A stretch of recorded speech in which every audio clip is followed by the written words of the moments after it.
سرخط مهمترین خبرها: درخواست والدین رخشانه حکیمووا از پرزیدنت. عاقبت‌های آفت طبیعی در تاجیکستان، 2 نفر هلاک و چندین خانوار را ضرر دید. و یک وکیل روس از دادستان روسیه طلب کرده است که دادن خانه به مهاجران سابق سنجیده شود.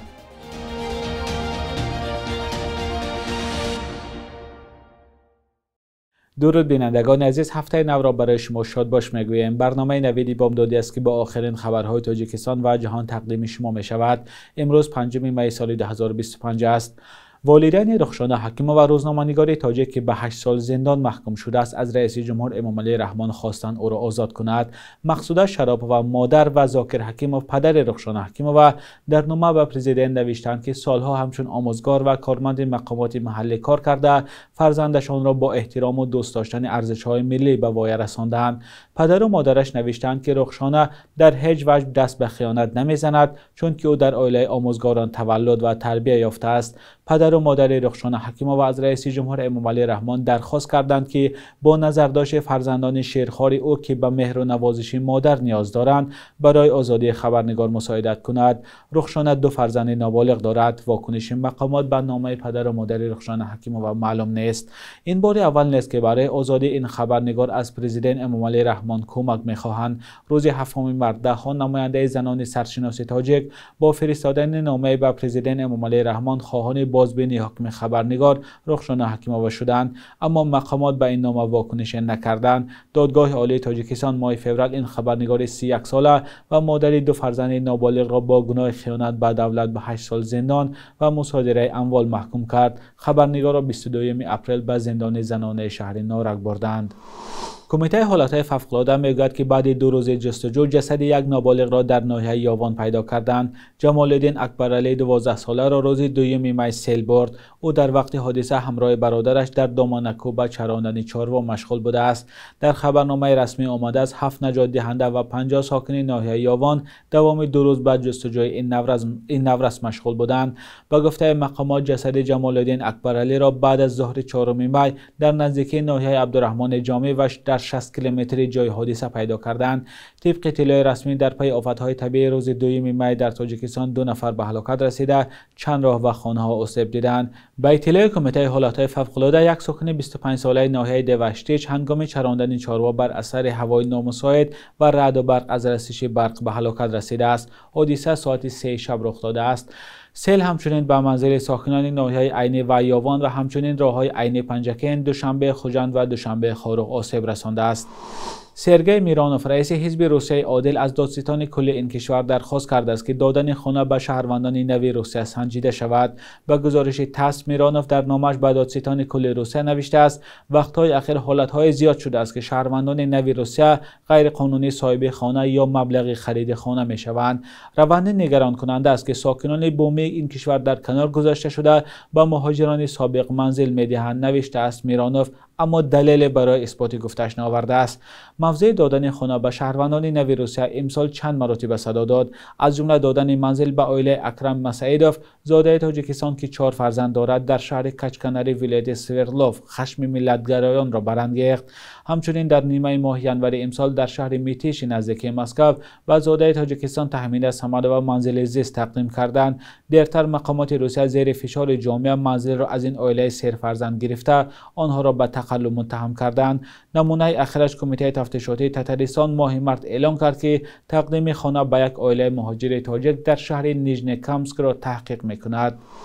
2 بلاگر و مناقد حکومت ترکمنستان را در ترکیه بازداشت کردند. علیشر سخاتوف و عبدالله آروسوف را برای نگهداری به مرکز مهاجران خارج شده انتقال دادند.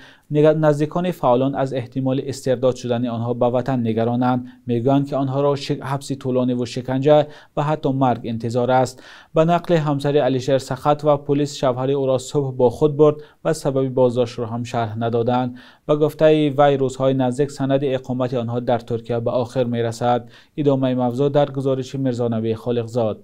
علیشر سخاتوف، فعال و بلاگر در شبکه یوتیوب خود، حکومت ترکمنستان را تنقید و از بی‌عملی دیپلمات‌های این کشور برای حمایت از حقوق شهروندان در ترکیه شکایت می‌کرد. در یک صحبتش سال گذشته علیشر با نسایه شوریم گفته بود که ممکن است او را بازداشت کرده به ترکمنستان سپارند. Türkmenistan'a göndermek istiyorlar. Agar ba Turkmaniston firistанд, ӯро онҷо мекушанд. Ман 4 фарзанд дорам ва намедонам чӣ кор кунам.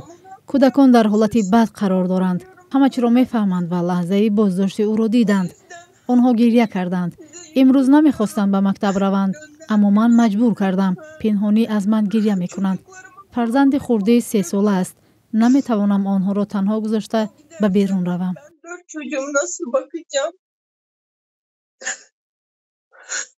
مقامات قدرتی ترکیه همچنین بلاگر و فعال دیگری ترکمن عبدالله آروسوف را هم بازداشت کردند. احمد رحمانوف دوست و هموطنی او گفت ترکیه در سالهای اخیر چندین پناهجوی ترکمن از جمله بلاگر معروف فرهاد مهمانقلیف را بازداشت کرده به حکومت ترکمنستان سپرد. با گفته رحمانوف مهمانقلیف را در وطن به خاک سپردند. تصدیق درستی این اطلاع ناممکن است. احمد رحمانوف میگوید ترکمنها در ترکیه کوشش میکنند به همدیگر کمک رسانند تا به وطن برده نشوند. فعالانی که در ترکیه قرار دارند آنها چندان پولدار نیستند. بنابر به ما فعالان از اروپا و آمریکا کمک میرسانند. ما پول جمع میکنیم و ادوکت میگیریم. حالا برای این 2 نفر وکیل دفاع گرفتیم و با قضیه آنها کار کرده ایستادیم.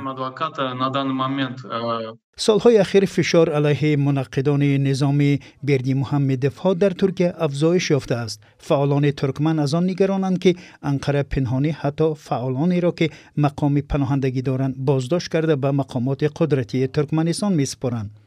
پناهجویان کشورهای آسیای مرکزی بارها گرد همایی و تظاهرات کرده تلاش نمودند توجه حامیان حقوق را به مشکل خود جلب کنند.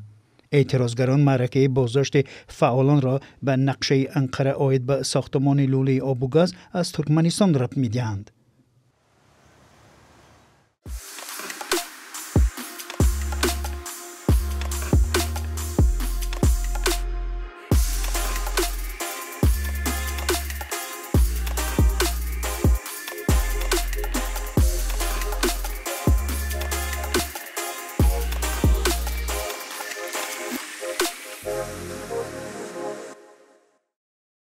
ارتش اسرائیل ده‌ها هزار نیروی ذخیره را فرا خوانده است تا عملیات در نوار غزه را شدت بخشد. در خبرنامه ارتش آمده است با هدف بازگرداندن گروگان‌ها و تارمار کردن جنگجویان فشار را سخت‌تر می‌کند.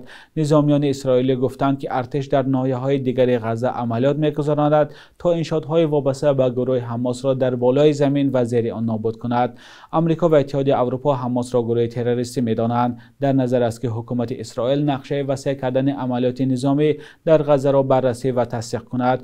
مذاکرات برای آتش‌بس و بازگرداندن گروگان‌ها از نوار غزه نتیجه دلخواه نداده است. طبق اطلاع اخیر 59 گروگان اسرائیلی در دست گروه حماس ماندند و گفته می شود که تنها 24 تن آنها زنده‌اند. ارتش اسرائیل پس از 2 ماه آتش‌بس 18 مارس بار دیگر به نوار غزه حمله ها را آغاز کرد تا گروه حماس را از بین برده گروگان‌ها را آزاد کند. بعد دوباره آغاز شدن جنگ سازمان‌های مددرسان از کمبود شدید غذا، آب و دارو در غزه نگرانی دارند. اسرائیل را آنها به سیاست گرسنگی متهم کردند. اسرائیل اتهام را رد می‌کند. بخش یک روز تاریخ است که مهمترین تحولات تاریخی در روز 5 می را فرا می‌گیرد.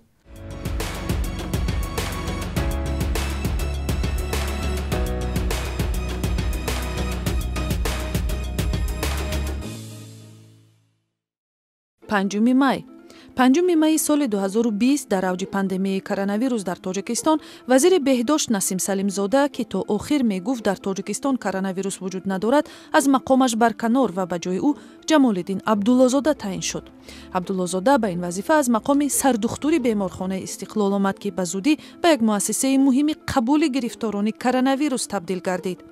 عبدالله زاده را در 1 سال کارش نمایندگان مطبوعات و جامعه تنها چند دفعه به هنگام سخنرانی در نشست‌های مطبوعاتی دیدند.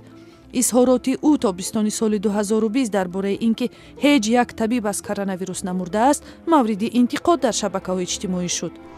روز 5 می تولد 2 شاعر معروف تاجیک میرسید میرشکر و موجوده حکیمова میباشد. میرشکر 81 سال عمر دید. او را پیر ادبیات کودکان تاجیک مینامند و مصرع‌های او من کلان میشوم را هر کودکی تاجیک میداند. موجوده حکیمova همگی 60 سال عمر دید ولی توانست از خود به عنوان یک زن پیشقدم روزنامه‌نگار و شاعر میراث گذارد. او یکی از خوشنامترین سردبیران نشریه‌های پیانیری تاجیکستان و مجله مشعل بود.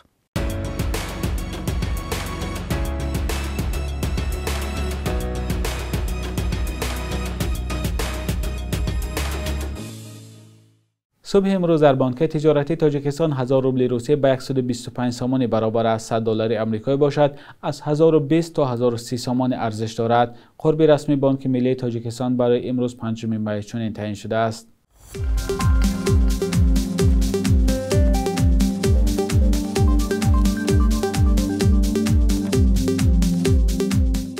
بینندگان عزیز، به پایان برنامه نوید بامدادی رسیدیم. اگر می خواهید ما یگان موضوع را انعکاس کنیم، لطفاً در زیر برنامه به ما نویسید. تا فردا، خدا نگهدارتان.